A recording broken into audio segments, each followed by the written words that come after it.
Hello guys, welcome to another review video. Today I'm gonna show you a game between me and Gukesh that I played in 2023 when Gukesh came here in Berlin for the Armageddon series. Just let's dive right into the game. It is amazing. Um, just let me tell you one thing that here the game, obviously I am nowhere near to Gukesh, but this so to balance it, he was given only 1 minute and I had 3 minutes. So here the game goes. It's very interesting game. And Gukesh was with black pieces, and I had white pieces. So I opened as usual with d4, and Gukesh replied with d5. Uh, so I went c4, and this is the classic Queen's Gambit that I play. So no big news here.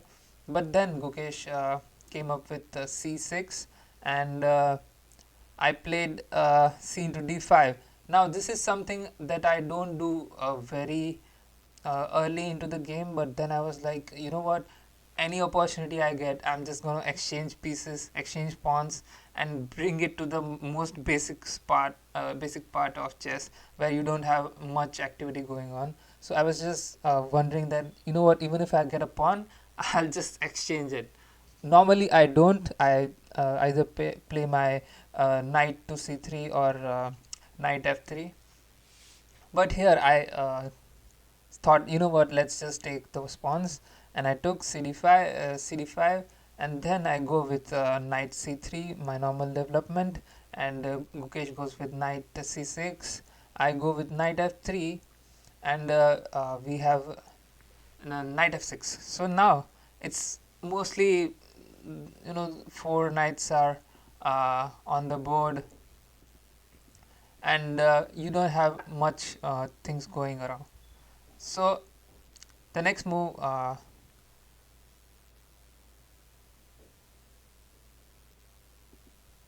e3. I go. I go e3. Yeah, I went e3, and he went bishop to f5. This chess based engine is having a lot of troubles. So I don't know what Levi was saying, but I think there are some other problems in chess based too. But I'm sure they will get rid of those. So now I go with the bishop d3. Here, obviously, Gukesh came here and played f5, bishop f5, which is important because you have this diagonal. Otherwise, your bishop is not doing much over there. So quickly, I came up with a bishop d3. I just wanted to exchange the bishops because, as I said, I just wanted to exchange pieces and be equal in the game, and then just pawn and game. I might have somehow made it, but he was playing very fast because obviously he had only 1 minute on the clock, and I had 3 minutes. So now he goes with e6. This is a interesting move, e6, because now when I take the bishop, he has a pawn which is pawn structure which is not good, because once I take, which I took actually, and e into f5, and now you have this pawn structure. Look at this pawn structure, and I can't even, sorry, that was not the move.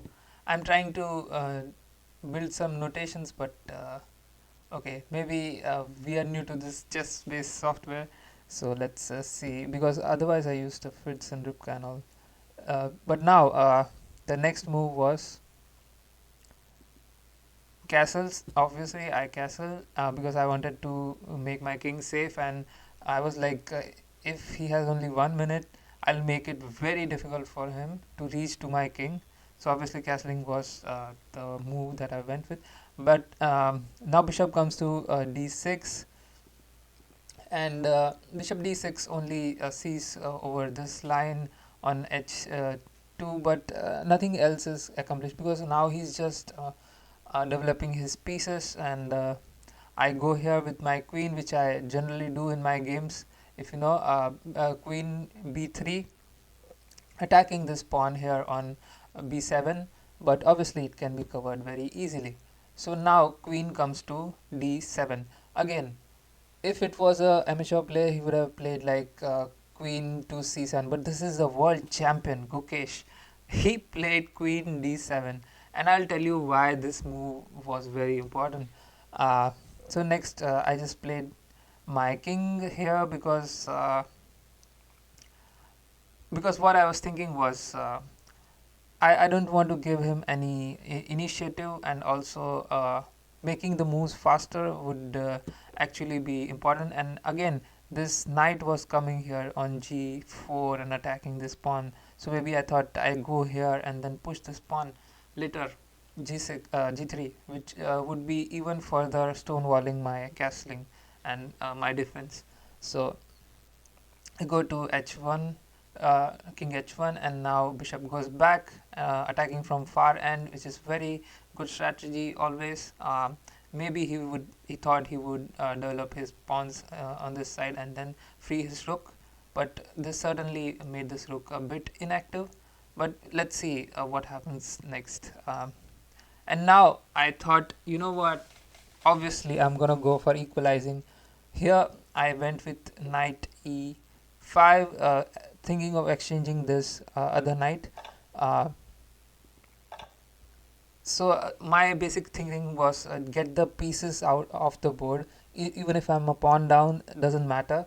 uh, Pieces are gone, then he would have less pieces to mate me with. So with 1 minute left, without increment obviously, he would have even tough job. So he took the knight, and I took the pawn, took the knight with the pawn. And now Gukesh is actually a pawn up.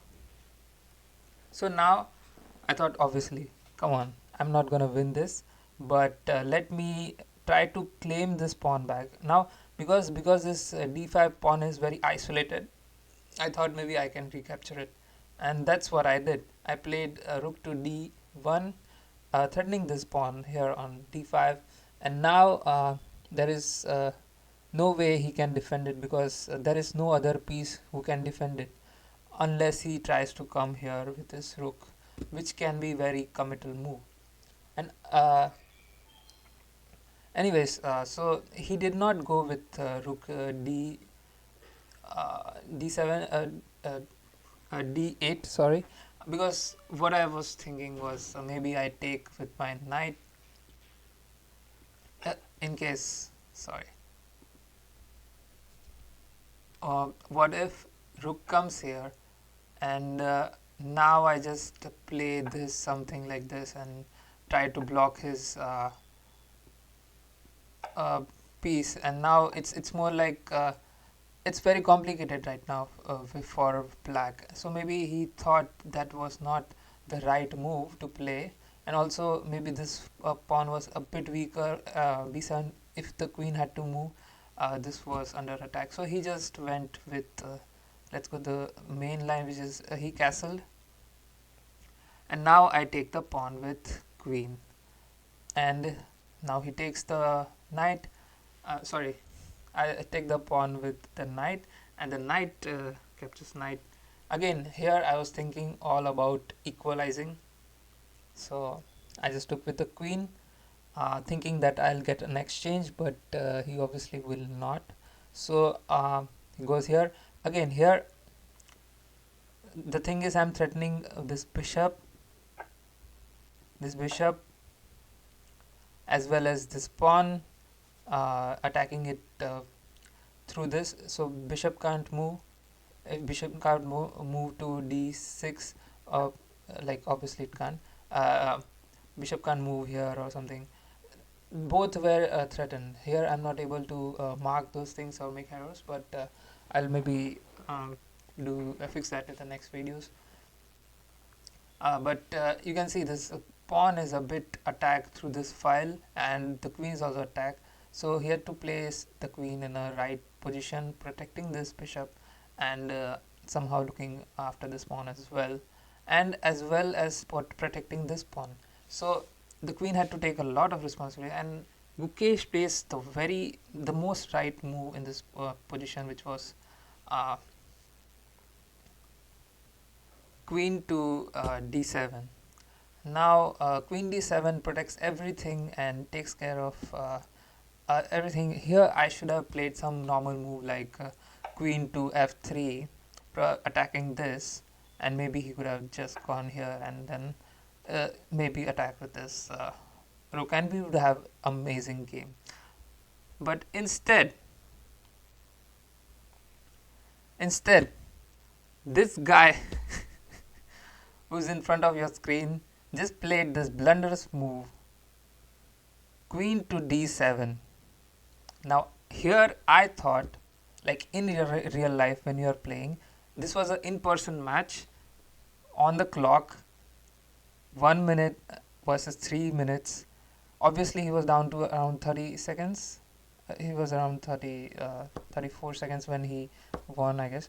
So yeah, around 30 seconds, and I just went here and tried to exchange the queen. I was like, you know what, now the queens will exchange, and I'll have the rook on the 7th file.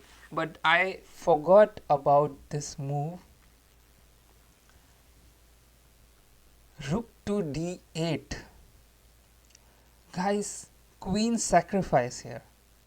Because now if I take the queen, it's a mate for me. And now you'll think that, oh, so what? You know what? This is not a threat. Maybe you just have to protect your rook, right? So you can just go here and on a4, queen a4, and protect this rook. But no, now comes the brilliant move. Gukesh, why is he a world champion? Look at this move. Queen to b4, again offering a queen sacrifice. Now if I take the queen, rook takes, queen comes between, again checkmate. And now if I think that, you know what, let's play this, maybe, then again the same thing.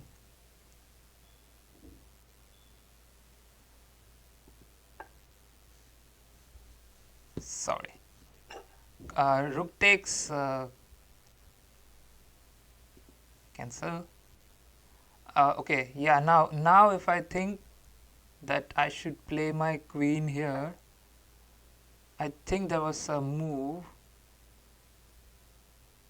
Yeah, again the queen comes here offering the queen trade, and I can't do anything here right now. This is the only move, or maybe I can go here, but again the same thing, I'm losing the queen. I can go here, and again new variation. Yeah, again the same thing, that I can just take the queen and you have to recapture here and mate. So there was no way, or even just directly mate, like I can't even play this.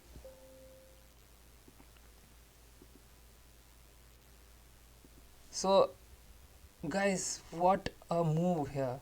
And I saw this and I was like, you know what, I can't even do this. He takes the queen, and I've lost the queen. I protect this, I lost the queen. I can't play this because I said queen comes again, offering the queen sacrifice thrice now, and again I'm losing my queen. I can't play my queen here or anywhere. I can't play it anywhere. So this is what happened. What happened the game was, obviously I had to take the rook. Now rook takes, again queen can't take, rook takes, and this is now almost a GG. Again he had very good game awareness. He was almost like 20, I think 34 seconds on the clock, and he won. uh, so this is what I had. Some chances where I could have played this when this came up.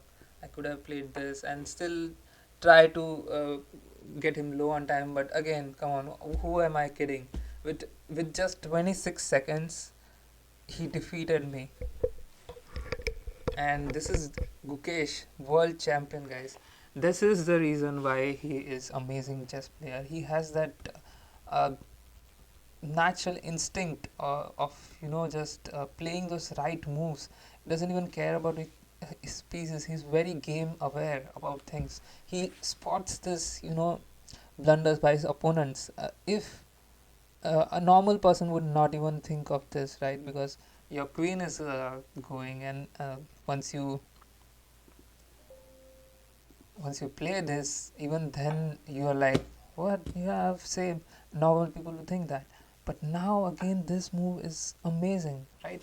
And I saw this. This didn't happen on the board, but when I saw this, I was like, okay, it is almost time to resign. And anyways, so this was my review of Gukesh versus me. I'm glad that I played him. I played him and met him twice as well. The first time I met him in Hyderabad, I didn't play, but I did congratulate him, and I said like to him and Arjun Arigaisi, because they had a death match over there, and there were other comedians as well. The DreamHack event in Hyderabad. So 2022 I met, and they were like playing amazing. They played with like 20 people on simul, and somehow obviously they didn't lose any, but they it was like 18 victories, 18 points out of 20 they got. I think they drew with someone. I think they drew with two and lost with one. Yeah, they lost with one, I guess. So like I think maybe they lost, or maybe I don't remember quite well. But I told Arjun and Gukesh both that, you know what, you are gonna be a world champion someday. I told them both the same thing, but I believe one of them would become the world champion. And now here we are. Gukesh is the 18th world champion, world chess champion at the age of 18. When I met them, they were 16-year-olds. Can't even believe. Like at that age, they were playing this amazing chess. And this is when he was 17, and 2023 in Berlin. This is some incredible chess, and this is some incredible level they play. This is grandmaster chess, guys. I played a lot of these 1 minute versus 3 minutes with other grandmasters. Maybe if I get those PNG files, I'll make videos on that as well for review. I also played with Grandmaster Duda, who was one of his seconds, Gukesh's seconds, and I played with other as well. Anyways, thank you so much for watching this video. Please do like and subscribe to the channel, and also share this video with anyone who loves chess and wants to see this amazing games. Uh, thank you so much, guys. And I have some videos over here. You can refer them. Also, we have channel memberships on, and you can check out the channel perks and memberships and the levels, different levels. And thank you so much, guys. Bye bye. See you later. Octto say bye. Unresponsive as server.